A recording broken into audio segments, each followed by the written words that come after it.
여호와의 종 모세가 죽은 후에 여호와께서 모세의 수종자 눈의 아들 여호수아에게 말씀하여 이르시되 내 종 모세가 죽었으니 이제 너는 이 모든 백성과 더불어 일어나 이 요단을 건너 내가 그들 곧 이스라엘 자손에게 주는 그 땅으로 가라.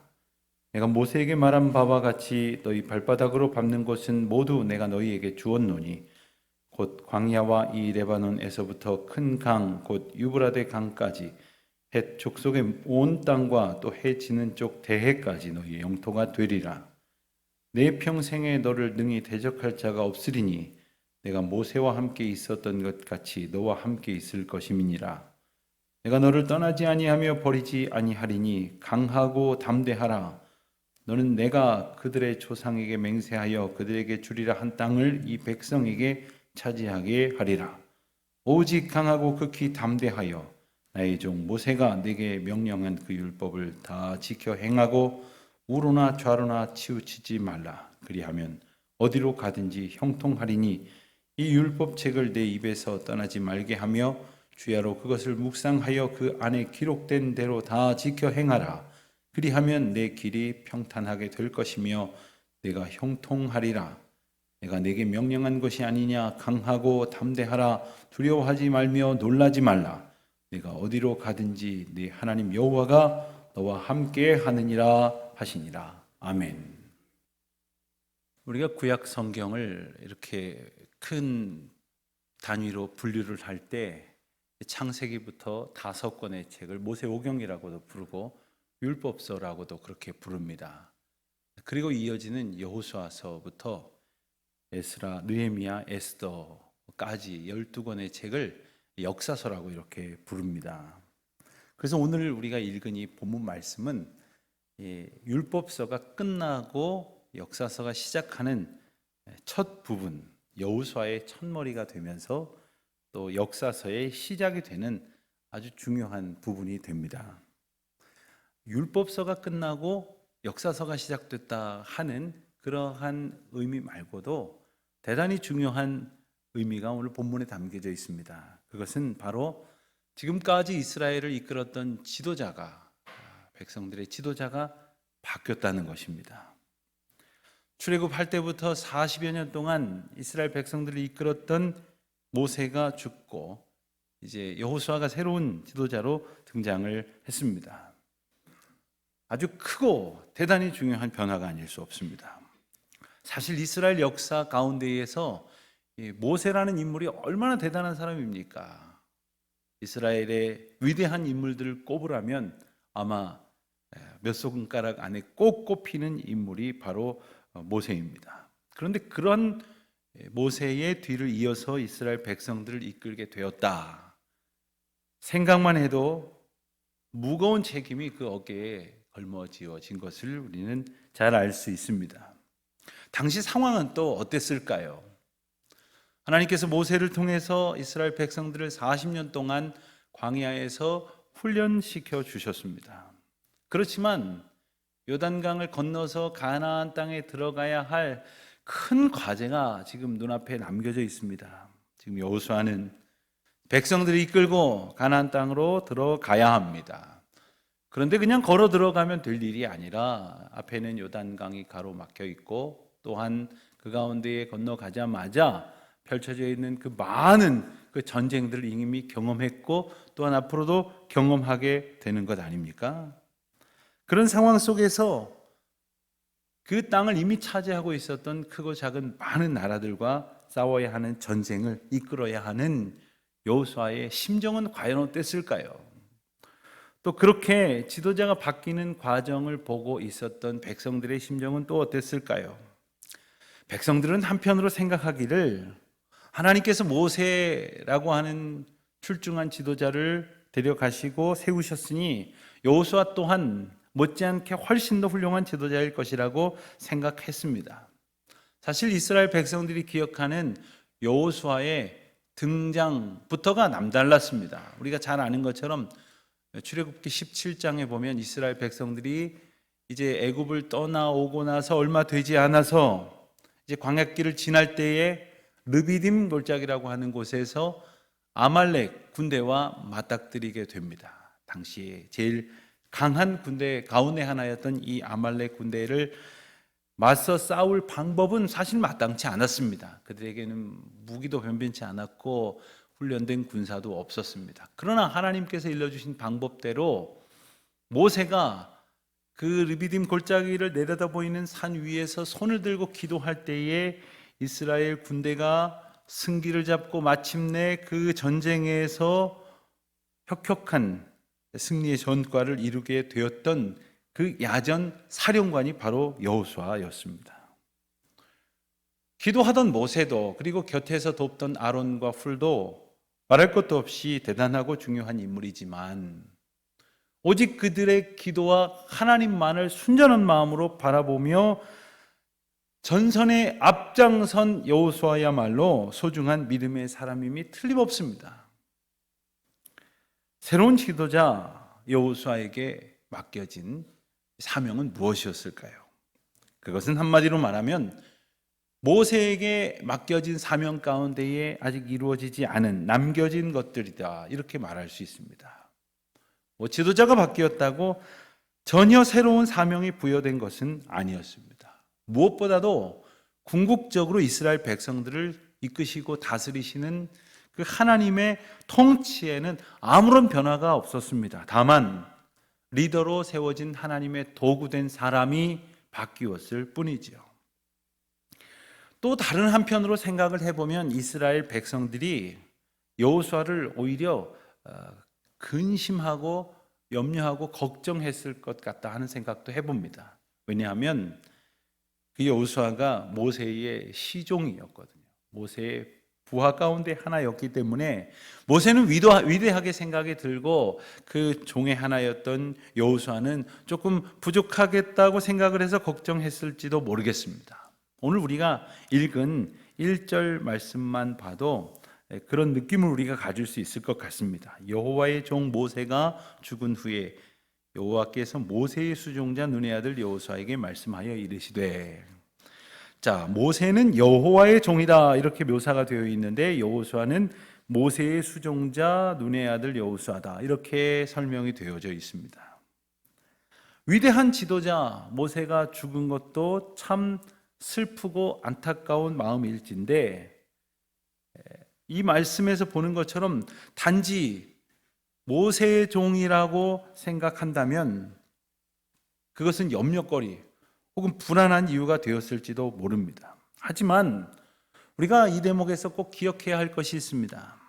하나님께서는 하나님의 일을 행하실 때에 가장 위대한 사람, 당대의 모두가 수긍할 수 있는 최고의 사람을 택하셔서 하나님의 일을 하시는 분이 결코 아니십니다. 하나님의 일이란 그러한 사람들을 택하여 하지 않으시면 안 될 만큼 하나님에게 벅차거나 어려운 일이 결코 아니며 하나님이 그처럼 능력이 없으신 분도 아니시기 때문입니다. 하나님께서 하나님의 사람으로 모세를 세우신 것도, 그리고 그 뒤를 이어서 모세의 수종자였던 여호수아를 세우신 것도 한결같이 그들이 종된 자세를 가졌기 때문입니다. 그리고 모세가 여호와의 종이라고 자신을 늘 고백했던 것처럼 또 여호수아가 그 하나님의 사람 모세를 향하여 수종자되어 어느 하나도 놓침없이 바르게 따라가려고 했었던 것을 보면 우리는 잘 알 수 있습니다. 여러분, 종이 누굽니까? 종이란 오로지 주인만을 따라다니면서 그 명령에 따라서 준행하는 사람 아닙니까? 누구보다도 주인의 뜻을 잘 알고 더 알고자 하는 사람이 바로 종이 아닙니까? 모세를 통해서 하나님께서는 하나님의 일을 이루시고자 하셨으며 지금까지 그렇게 해오셨습니다. 그리고 이제 여호수아를 통해서 그 일을 이어 감당하게 하시는 것입니다. 그렇기에 말할 것도 없이 하나님의 택하심을 받는 조건은, 그리고 그 귀한 은혜의 사명을 받아 수행하며 그 길을 이어가는 오직 한 가지 열쇠는 하나님의 뜻 앞에, 주인 되신 하나님 앞에 전적으로 순종하는 것, 바로 그것입니다. 여러분, 우리는 내게 주어진 일들이 주님께서 나에게 주신 사명이라고 생각을 한다면 오직 이 한 가지 사실을 기억해야 합니다. 주님의 말씀, 그리고 우리를 부르시고 당부하신 그 명령 앞에 그 뜻을 잘 헤아려 순종하는 것, 그 길로 준행하는 것임을 우리는 잊지 말아야 합니다. 하나님께서 오늘 본문을 통해서 모세에게 주셨던 약속 몇 가지를 여호수아에게 다시 확증하심을 우리가 보게 됩니다. 첫 번째 확증이라고 한다면 그것은 2절로 4절까지의 말씀 가운데에서 우리가 볼 수 있는 내용이죠. 내가 너희에게 준 그 땅으로 가라. 너희에게 그 땅을 주리라 말씀하십니다. 그 땅, 하나님께서 이스라엘 백성들에게 주시겠다고 약속하신 그 땅으로 이제 가라. 내가 주리라 하신 말씀. 물론 처음 하시는 말씀 아니에요. 그러나 여호수아를 통하여 이스라엘 백성들에게 다시 한번 선포하십니다. 여러분, 땅은 생명의 터전입니다. 또한 살아갈 수 있는 가장 근본적인 조건이 되지 않습니까? 하지만 이스라엘 백성들은 지난 수백 년 동안 그 땅을 한 뼘도 가질 수 없었습니다. 그리고 그 애굽의 종으로서 겨우 살다가 탈출한 후에도 수십 년 동안 광야의 방랑자로 살던 까닭에 그들은 땅이 없었습니다. 바로 그들에게 삶의 터전이자 하나님께서 주시는 풍성한 은혜를 누리도록 땅을 주시겠다 하시는 약속을 다시 한번 확인해 주신다는 것이죠. 그리고 더 중요한 약속을 여호수아에게 선포하십니다. 5절을 보겠습니다. 5절을 보니 내 평생에 너를 능히 대적할 자가 없으리니 내가 모세와 함께 있었던 것 같이 너와 함께 있을 것임이니라. 내가 너를 떠나지 아니하며 버리지 아니하리니. 우선 이 5절 안에 참으로 귀한 말씀이 담겨져 있지만 그 가운데에서 첫 번째로는 너를 능히 대적할 자가 없으리라 이렇게 말씀하십니다. 사실 여호수아의 걱정 가운데에 가장 큰 것은 아마 그것이었을 것입니다. 이미 가나안 땅을 탐지하고 온 사람들의 보고도 있었지만, 그리고 자기 자신이 그곳을 직접 보고 온 사람으로서 그곳에 이미 자리하고 있었던 많은 부족들과 많은 사람들과 어쩌면 끝도 없을 것 같은 많은 전쟁을 치러야 한다는 그 부담이 그에게 있었습니다.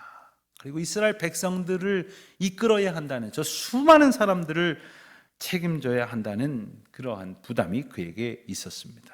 그런데 여호수아에게 말씀하시지 않습니까? 너를 대적할 자가 없으리라. 결코 어떤 싸움에서도 지지 않을 것이다 라고 말씀하시는 것이죠. 그리고 말씀하십니다. 내가 너와 함께 하리라. 모세와 함께 하였던 것처럼 내가 너와 함께 하리라. 여러분, 여호수아는 누구보다 잘 알고 있었습니다. 자신의 지도자였던 모세가 언제나 하나님과 함께 행할 수 있는 복을 얻었다고 하는 것, 하나님께서 언제나 함께 해주셨다고 하는 것을 잘 알고 있었습니다. 그렇기 때문에 모세에게 그러하였던 것 같이 내가 너와 함께 하리라 하신 이 하나님의 약속의 말씀이 얼마나 소중한 것인 것을 그는 기억할 수 있었던 것이죠. 그리고 이어지는 말씀입니다. 그러므로 너는 강하고 담대하라. 강하고 담대하라. 이 말씀이 오늘 본문을 통해서, 그리고 여호수아서 전체를 통해서, 이후로 오고 오는 모든 이스라엘 백성들에게 있어서 얼마나 중요한 말씀이었는지 6절부터 9절까지 이 짧은 귀절 중에서 3번이나 반복되어 강한 어조로 선포되고 있음을 우리가 보게 됩니다. 강하고 담대하라. 자, 무슨 뜻이 여기에 담겨 있길래 이렇게 3번이나 반복이 되었을까요? 강하고 담대하라. 과연 무슨 뜻이 담겨져 있는 말씀인가요? 이제 무시무시한 일을 닥쳐오게 될 것이니 겁먹지 말고 단단히 각오하라. 그런 말씀입니까? 독하게 마음 먹고 정신 똑바로 차리면 잘 지나갈 수 있다. 그런 말입니까? 사람들 흔히 하는 말로 모든 일은 마음 먹기 나름이다. 그런 말입니까? 아니었습니다. 전혀 그런 말씀이 아니었습니다. 이 말씀은 사람이 자기 마음을 정하는 것이나 결심하여 마음을 먹는 것, 그런 문제의 차원을 이야기하는 것이 아닙니다. 결심이 굳어야 한다는 것을 요구하는 것도 아닙니다.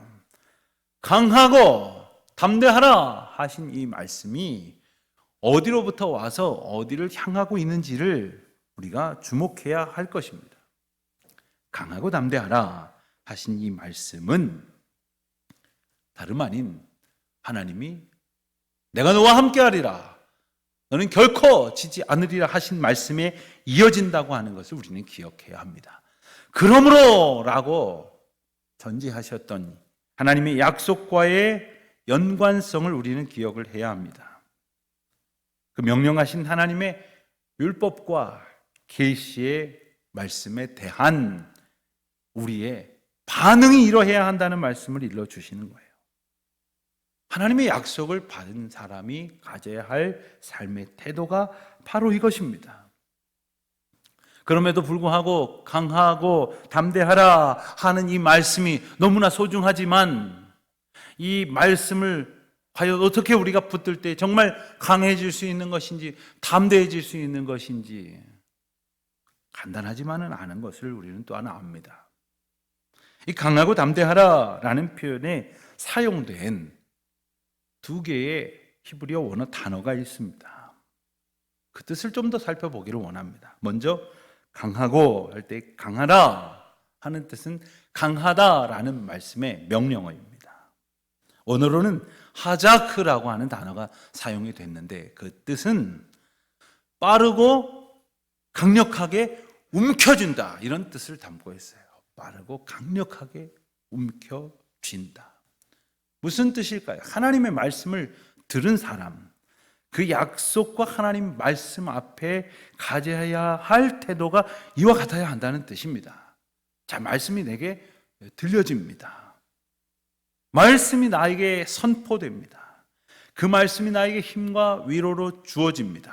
바로 그때 강하고 담대하게, 즉 빠르고 강력하게 이 말씀을 움켜쥐라는 것이에요. 그저 멍하게 있지 말고 이 말씀이 내 곁에서 그냥 스쳐 바람처럼 지나가게 하지 말고, 혹은 그 내용을 아는 정도에서 멈추지 말고 신속하고 지체 없이 그리고 빠르고 분명하게 그 말씀을 움켜쥐라 하시는 거예요. 여러분, 우리 주변에 어떤 분들은 세상사에 관심이 많아서 다양한 것을 주목하다가 자기가 크게 이익이 될 만한 것은 결코 흘려보내지 않고 그 기회를 아주 콱 붙들어서 남들이 놀랄 만한 그런 성공을 거두었다고 그렇게 생각하는 분들이 더러 있습니다.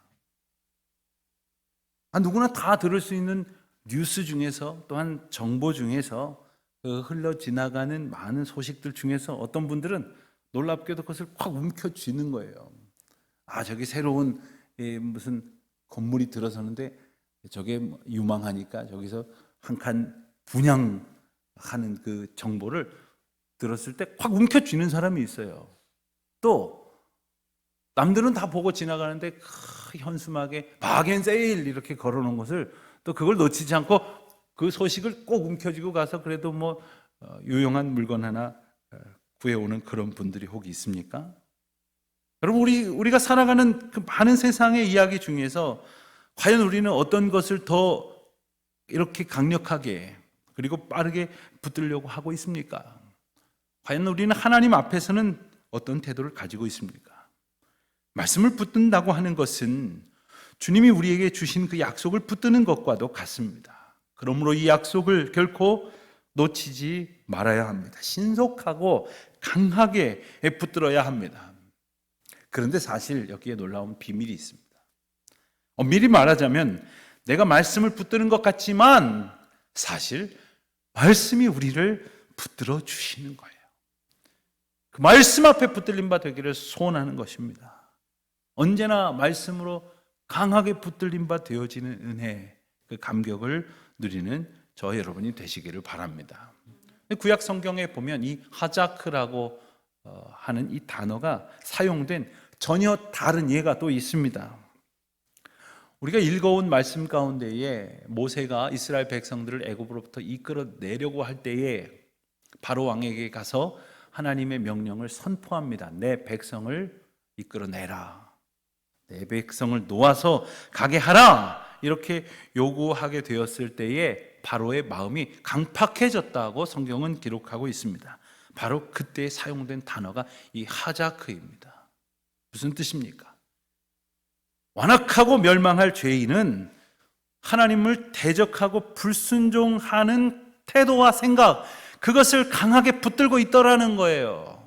정말로 강하게 붙들어야 할 것이 무엇인지를 알지 못하는 사람은 썩어질 것, 하나님을 대적하는 것, 하나님의 뜻과 전혀 반한 것을 강하게 붙들고 살더라는 것이죠. 사랑하는 성도 여러분, 우리는 무엇을 붙들고 살고 있습니까?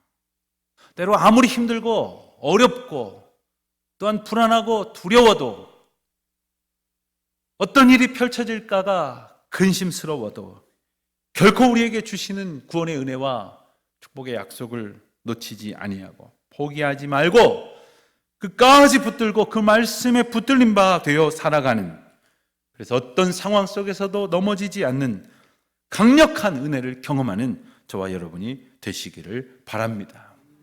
헛된 것들이 주변에 어지럽게 놓여 있지 않도록 하시기를 바랍니다. 힘들고 연약해질수록 붙들고 의지할 말씀 곁에 거하시기를 바랍니다. 주님이 내게 주시는 은혜의 말씀 앞에서 하자크 붙드시고 꼭 움켜쥐시고 그것만을 바라보는 우리 모두가 되시기를 바랍니다. 자, 또 하나의 단어입니다. 담대하라. 담대하라. 담대하라 하는 이 말씀을 우리가 과연 어떻게 붙들어야 하겠습니까? 어떻게 이 말씀을 내 마음 가운데 품을 때 정말 담대할 수 있을까요? 이 단어에 사용된 원어는 아메츠라고 하는 단어입니다. 그리고 그 뜻은 그 위에 서다라는 뜻이에요. 그 위에 서다. 분명히 서다라는 말씀입니다. 도대체 어디에 선다는 말씀입니까? 하나님이 우리에게 주신 말씀, 그리고 우리에게 주신 그 약속 위에 굳게 선다는 뜻입니다. 과연 내가 지금 어디에 서 있느냐는 거예요. 과연 우리는 그 굳게 설 만한 곳을 분명히 알고 있느냐 하는 것입니다. 때로는 우리가 걸어가야 할 길, 지금 우리가 있는 곳에 대한 불안이 있습니다. 염려가 있습니다. 의심이 있습니다. 그러나 이것이 확실한 것임을 알 때에 우리는 그 불안에서 헤어나올 수가 있는 거예요. 자유할 수 있는 것입니다. 평안할 수 있는 것이지요. 여러분, 더러 초고층 건물이나 아니면 유명 관광지에서 이런 것을 보신 적이 있을 겁니다. 공중에 구름다리처럼 이렇게 밖을 내려다볼 수 있는 그런 곳에 이렇게 놓여진 곳을 걸어보신 적이 있을 겁니다. 그런데 그것이 다른 곳과 다른 것은 밑이 마치 뻥 뚫린 것처럼 유리 같은 플라스틱 같은 건 그런 재질로 되어 있어서 아래가 내려다 보인다는 거예요. 여러분, 그리로 걸어보신 적이 있습니까? 요즘은 그 참 여러 군데 많이 생겼던 모양인데 처음 그런 곳을 이렇게 걷게 될 때 아시다시피 제가 다른 사람들보다 좀 중후하기 까닭에 이거 다른 사람 걸어갈 땐 괜찮다가 내가 발을 내디던데 저게 와지끈 하고 무너지면 어떡하나, 저 밑으로 쑥 떨어지면 어떡하나, 얼마나 불안한지 알 수가 없었어요. 얼마나 염려가 되는지 몰랍니다. 그러나 그것이 아주 안전하고 수십 명, 수백 명이 동시에 올라가도 걱정이 없다라는 설명을 보고 나서는 어떻습니까? 그리고 실제로 그렇게 걸어가는 사람들을 보고 안전하다는 생각을 갖고 나면 어떻습니까? 그제서야 염려와 불안이 다 사라지는 거예요. 여러분, 우리가 걸어가는 이 세상 앞에서 세상을 바라보면 두렵습니다. 사람들의 말을 들으면 염려밖에 들지를 않습니다. 그러나 하나님의 약속, 내게 주신 그 말씀, 그리고 무엇보다 그것이 나를 향한 하나님의 섭리요 계획이라는 것을 알게 될 때에 우리는 믿음을 가지고 그 위에 굳게 설 수 있게 될 것입니다. 여러분, 여기서도 오해하지 말아야 될 것이 한 가지 더 있습니다. 이 엄밀히 이 말씀을 바라보자면 내가 어딘가에 가서 그 자리에 굳게 서는 것이 아닙니다. 내가 서 있는 그곳을 하나님께서 말씀과 약속으로 두려워할 것 없이 굳건하게 또 받쳐주시는 은혜를 내가 누릴 수 있어야 한다는 거예요. 그러므로 주님 앞에, 말씀 앞에, 약속 앞에 거하기를 힘쓰고 즐거워하는 우리 모두가 되어야 할 것이겠습니다. 사실 이와 같은 담대함은 누구나 갖고 싶어하는 품성입니다. 여러분, 우리가 자녀들을 키울 때 그런 생각하지 않습니까? 이 험악한 세상에, 무슨 일이 언제 어떻게 벌어질지 모를 이 세상에 우리 자녀들이 하나님 주신 은혜의 길로 말씀 붙들고 든든히 무장하여 담대히 살아갈 수 있기만을 우리가 기도하고 있지 않습니까? 여러분, 세상 사람들은 담력을 키우겠다고 별의별 일을 다 합니다. 특별히 운동선수들이 이게 담력을 키운다고 뭐 공동묘지 가서 훈련을 해요. 또 높은 것을 외길로 걸어가게 하고 특수부대 군사훈련을 받게도 합니다. 여러분, 그런 것으로 담대함이 세움겨지는 것이 아니에요. 그런 것을 통해서 우리가 담대해질 수 있는 것이 아니라 오직 하나님의 뜻이 무엇인지, 오직 하나님의 우리를 향한 약속이 무엇인지를 의지하고 깨달을 때 우리는 아메츠, 그 약속의 말씀 위에 굳게 설 수 있게 될 것입니다.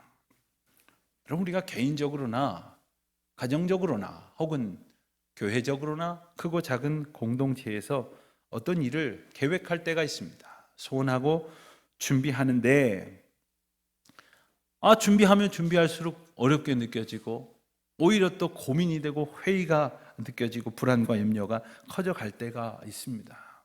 그렇다면 다시 한번 원점에서부터 점검해 보십시오. 이 일을 하나님께서 시작하게 하셨는가? 이 일이 하나님의 인도하심 가운데 있는가?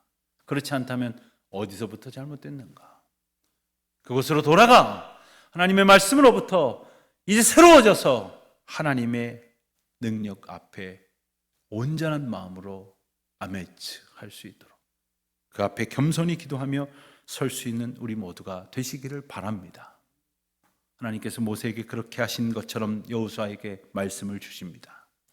여호수아에게 그렇게 하시는 것처럼 오늘 이 시간 우리에게 말씀을 주십니다. 순종하는 마음으로 우리가 하나님의 말씀을 빠르고 강력하게 결코 놓치지 않은 담대함으로 하자크할 수 있기를 바랍니다. 또한 불안과 염려 다 물리칠 때까지 하나님의 말씀을 묵상하고 기도하며 선명히 보일 때까지 기다렸다가 우리를 평안 가운데서 확증케 하시는 하나님의 은혜를 얻고 아메츠 할 수 있는 우리 모두가 되시기를 바랍니다. 요즘 우리는 함께 말씀을 읽고 있습니다. 아무리 생각을 해봐도 이 험한 세상에 답은 오직 하나님의 말씀뿐입니다. 우리가 온전히 살아갈 수 있는 길은 오직 하나님의 말씀뿐입니다. 하지만 우리는 하나님의 말씀을 늘 읽고 대한다고 하면서도 여전히 말씀을 통해 일깨워 주시려는 하나님의 뜻과 섭리에 대해서 무지할 때가 많습니다. 그 상태로 머물러 있으면 의심할 수밖에 없고, 그리고 흔들리는 상황 속에서 에이 모르겠다 그러고 옛 습성대로 돌아간다거나 내 생각대로 혹은 세상 풍조대로 살아갈 수밖에 없는 것이에요.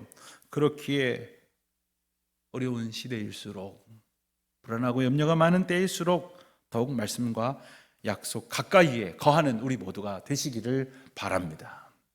시편 1편 2절에서 우리가 고백하는 것처럼 복 있는 사람은 주님의 율법의 말씀을 주야로 묵상하는 자라 고백하게 합니다.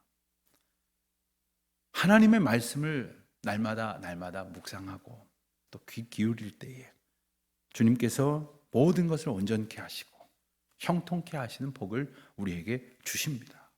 그 주님의 평강과 능력을 얻기까지 오늘도 주의 말씀을 묵상하기를 즐거워하는 우리 모든 교우 여러분 되시기를 주님의 이름으로 축원드립니다. 기도하시겠습니다.